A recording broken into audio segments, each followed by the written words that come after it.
ಸಂಕ್ರಾಂತಿ ಹಬ್ಬದ ಪ್ರಯುಕ್ತ ರಾಸುಗಳಿಗೆ ಬೂಸಾ ವಿತರಣೆ ಮತ್ತು ಕೆಆರ್ ಬಣದಿಂದ ಸ್ಥಳೀಯ ಚುನಾವಣೆಗಳ ಕಾರ್ಯಕರ್ತರ ಸಭೆಯನ್ನು ನಗರದ ಸಾಯಿ ಕೃಷ್ಣ ಫಂಕ್ಷನ್ ಹಾಲ್ನಲ್ಲಿ ಆಯೋಜನೆ ಮಾಡಲಾಯಿತು.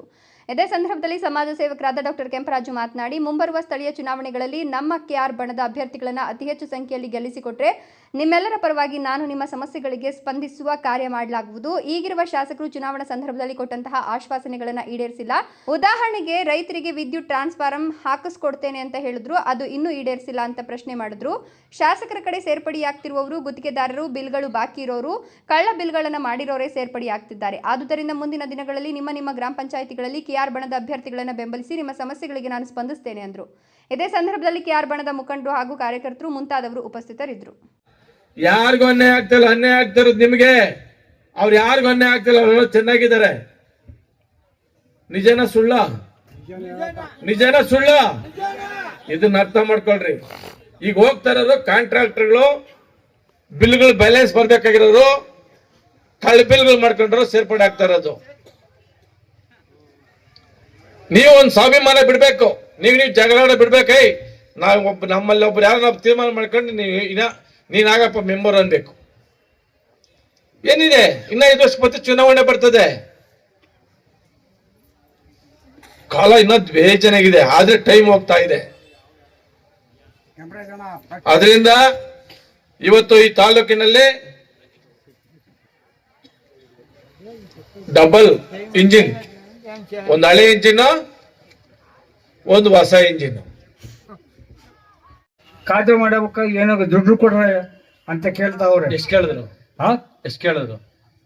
ಲೆಕ್ಕ ಇಲ್ಲ ಸುಮ್ಮನೆ ಇದು ಕೇಳಕ್ಕೆ. ಅದಕ್ಕೊಂದು ಓನರ್ ಯಾವನ ಒಬ್ನು ಬ್ಯಾಗ್ ತಗಲಾಕಬಹುದು, 15,000 ಕೊಡು, 20,000 ಕೊಡು, ನೀನ್ ಖಾತೆ ಪಾಣಿ ಮಾಡ್ಕೊಡ್ತೀವಿ. ಈ ಕತೆ ಬಂದೈತೆ ನಮ್ದು. ಗೋರಿಬಿದನೂರು ತಾಲೂಕಿನಾಗೆ ಓಟ್ಗೆ ಎಷ್ಟು ಕೊಟ್ರು? ಓಟಿಗೆ 2,000 ಕೊಟ್ಟವ್ರೆ. ಇವಾಗ ನೀನ್ ಎಷ್ಟು ಕೊಡ್ಬೇಕು? 15,000 ಕೊಡ್ಬೇಕು. 15,000 ಏನು ಬೇಡ, ರೈತರಿಗೆ ಅದೊಂದು ಹೆಲ್ಪ್ ಮಾಡಿ ಕೊಟ್ರು ನಮ್ಗೆ. ಕೇಳಿಸ್ಕೊಂಡ್ರನಪ್ಪ? ಗುಣಗಾನ ಅವ್ರು ಕೊಟ್ಟಿದ್ 2,000, ನೀವ್ ಕೊಡ್ತಾ ಇರೋದು 15,000. ಯಾರ ದುಡ್ಡದು? ಅದು ಖಾತಾ ಆಂದೋಲನ ಬೇರೆ. ನಿಮ್ ದುಡ್ಡಾಗ ದುಡ್ಡು ಕಟ್ಸ್ಕೊಂಡು, ಟ್ಯಾಕ್ಸ್ ಕಟ್ಸ್ಕೊಂಡು, ನಿಮ್ ದುಡ್ಡ ಪಾಣಿ ಮಾಡಿಸ್ಕೊಂಡು, ಕಂದಾಯ ಕಟ್ಸ್ಕೊಂಡು, ಅದ ಬೇರೆ ಸರ್ಟಿಫಿಕೇಟ್ ಕೊಡಕ ಖಾತಾ ಆಂದೋಲನ ಅಂತ ಮಾಡೋದು. ವಿಲೇಜ್ ಅಕೌಂಟೆಂಟ್ ಏನು? ವಿಲೇಜ್ ಅಕೌಂಟೆಂಟ್ ಅಂದ್ರೆ ಒಂದು ಊರಲ್ಲಿ ಬಂದು ಗ್ರಾಮ ಸೇವಕ, ಆ ಊರಲ್ಲಿ ಎಮ್ಮೆಗಳು ಎಷ್ಟವೆ, ಹಳ್ಳ ಎಷ್ಟೈತೆ, ಎಷ್ಟು ಮನೆ ಬಿದ್ದದೆ, ಎಷ್ಟು ಅಂಗವಿಕಲರಿದ್ದಾರೆ, ಎಷ್ಟು ಬಡವರು ಇದ್ದಾರೆ, ಎಷ್ಟು ಶ್ರೀಮಂತರಿದ್ದಾರೆ, ಎಷ್ಟು ಎಕರೆ ಜಮೀನಿದೆ, ಎಷ್ಟು ಕಾಲುವೆ ಇದೆ, ಮಶಾಣ ಆಯ್ತಾ, ಮಶಾಣ ಇಲ್ಲ, ಇದ್ರ ನೋಡಕ್ಕೆ ವಿಲೇಜ್ ಅಕೌಂಟೆಂಟ್ ಇದ್ದಿರೋದು. ಯಾವತ್ತ ನಿಮ್ ಊರಿಗೆ ಬಂದಿದ್ದಾನೆ ವಿಲೇಜ್ ಅಕೌಂಟೆಂಟ್? ಬಂದಿದ್ದಾನಪ್ಪ? ನೋಡ್ದ? ಇದನ್ನೆಲ್ಲ ಯಾರು ಕೇಳೋದು? ನಾವು ನೀವೆಲ್ಲ ಕೇಳಿದ್ರೆ ನಾವು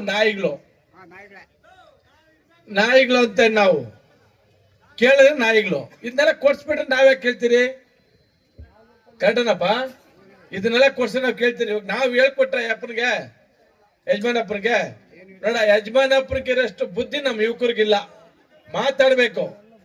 ಆಮೇಲೆ ಇನ್ನೊಂದು ಪ್ರಶ್ನೆ ಕೇಳಿಸ್ಕೊಳ್ಳಿ ಕ್ಲೀನಾಗಿ. ನಾವು ಓಟ್ ಹಾಕಿಲ್ಲ, ನಮ್ಮ ಶಾಸಕರೆಲ್ಲ ತಿಳ್ಕೊಳಕ್ ಹೋಗ್ಬೇಡ್ರಿ. 2,50,000 ಜನಕ್ಕೂ 10 ಶಾಸಕನೇ, ಪ್ರತಿಯೊಬ್ಬರು ಜನಕ್ಕೂ ಕೆಲಸ ಮಾಡ್ಕೊಡ್ಬೇಕು. ಈ ಊರಾಗ ನನಗೆ ಏನೋ ಪ್ರಶ್ನೆ ಯಾರೋ ಹೇಳಿದ್ರು ಬಂದ ಹತ್ರ, ನಿಮ್ ಊರಾಗ ನನ್ಗೆ ಓಟ್ ಲೀಡ್ ಬಂದಿಲ್ಲ, ನಾನು ನಿಮ್ ಮಾಡಲ್ಲ ಅಂತ. ಬಿಡ್ಬೇಡ್ರಿ ಊರಿಂದ ಹಚ್ಚಕ್. ಹಂಗ ಹೇಳಿದ್ರೆ ಪ್ರತಿಯೊಬ್ಬರಿಗೂ ನಾವು MLA, ಪ್ರತಿ ಹಳ್ಳಿಗೂ MLA ಶಾಸಕರೇ.